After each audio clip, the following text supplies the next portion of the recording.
À quoi va ressembler la médecine d'urgence dans le futur? Là où le congrès de cette médecine se tient au palais des congrès du Futuroscope jusqu'à demain, le monde virtuel s'invite dans les formations médicales. Mannequins animés plus vrai que nature, voyez le reportage d'Antoine Morel et de Laurine Vollet. Plus vrai que nature, le mannequin vomit, souffre comme un être humain. 10 mg de morphine. Ok, parfait.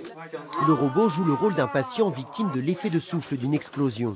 Grâce au simulateur d'échographie, le médecin urgentiste décèle une rate éclatée. C'est des patients du coup qui sont graves, qu'on voit quand même assez rarement, heureusement. Et du coup, il faut maintenir nos compétences et arriver à s'entraîner. Il nous parle un petit peu, il vomit et tout. Donc ça nous aide vraiment à nous mettre dans ce rôle-là comme si c'était une vraie personne. Aux commandes de l'exercice, le formateur fait réagir le robot en fonction des soins délivrés. Jamais la première fois sur le patient, c'est un dogme. Donc on préfère apprendre, on préfère apprendre sur un mannequin où il n'y a aucun risque, on peut faire toutes les erreurs qu'on veut et être opérationnel et complètement opérationnel sur un vrai patient.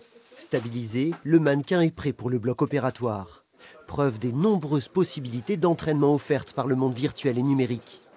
Doué de parole, ce mannequin de parturiente est un bijou de technologie. Il coûte près de 100 000 € et renferme des dizaines de capteurs. L'idée, c'est vraiment l'apprentissage des procédures un peu complexes. Donc là, il va venir. Et allez, hop, c'est bon. Et allez. C'est bon, on a réussi. Et il est là. On est face à un mannequin, on peut s'entraîner autant de fois qu'on veut. Et puis finalement, on peut s'améliorer en fait, dans notre prise en charge. Et c'est un peu ce qu'on cherche pour justement avoir la prise en charge la plus complète et en tout cas la plus adaptée possible. Mais le monde virtuel a ses limites. L'entraînement au bloc opératoire se fait toujours sur le corps d'un donneur. Un corps branché à cette machine capable de réinjecter du faux sang dans le cadavre pour plus de réalisme. Ici, les étudiants ont aussi le droit à l'erreur.